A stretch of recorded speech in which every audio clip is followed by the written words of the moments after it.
अस्सलाम वालेकुम दोस्तों, क्या हाल चाल है। एक और गुड खबर ये है जी। यूएई की जानब से स्कूलों में जितने भी गवर्नमेंट के स्कूल हैं उनमें प्राइवेट में भी होनी चाहिए, हर जगह भी होनी चाहिए।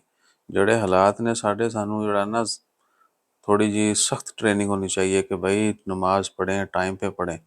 जहाँ जो भी हो आपने नमाज फ़र्ज़ी जो है वो वक्त पे ही अदा करनी है। तो स्कूलों में जो है बच्चों के लिए ज़ोहर की नमाज जो है वो लाजमी कर दी गई है। हर एज का बच्चा जो है ज़ोहर की नमाज अगर स्कूल में है वो, तो ज़ोहर की नमाज उसको पढ़ना पड़ेगी। मोस्टली स्कूल जो है ज़ोहर के वक्त ओपन होते हैं। ये उनके बाकी भी इवनिंग क्लासेस भी होती हैं। अगर आप ओमान की बात करें तो शाम में पाकिस्तान स्कूल स्पेशली जो दारसत में है, मस्कत दारसत में, वहाँ पे शाम में मगरिब के बाद जो है बच्चों को छुट्टी होती है। मगरिब की नमाज 6:15 बजे आजकल, आज 25 सितंबर है, जुमेरात का दिन है, साल 2025।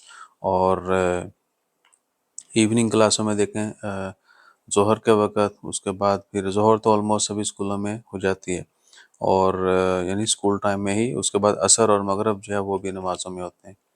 तो जो बच्चे दूर रहते हैं, हमने ये भी देखा है कि वो उनके पेरेंट्स हैं जिन्होंने भी उनको पिक करना होता है वो आते हैं, और वापसी जाते जाते निशा तक हैं, क्योंकि 1 घंटे का, सवा घंटे का डिफरेंस होता है, रश बड़ा होता है। बहरहाल यूए की जानब से बड़ी अच्छी बात है जी, उन्होंने मैंडेटरी कर दिया है। और बाकी बड़ों को भी हमें सोचना चाहिए। बच्चों को तो चलो थोड़ा ट्रेनिंग की ज़रूरत होती है, सो बड़ों को भी सोचना चाहिए, नमाज की पाबंदी करनी चाहिए।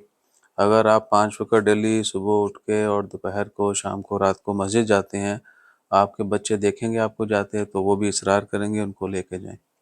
आपको देख के ही उन्होंने सीखना है, और उनकी आदत ये जो है वो पक्की होनी है। सो अपना ख्याल रखिए, दुआ में याद रखिए। Stay blessed. जज़ाकल्लाह।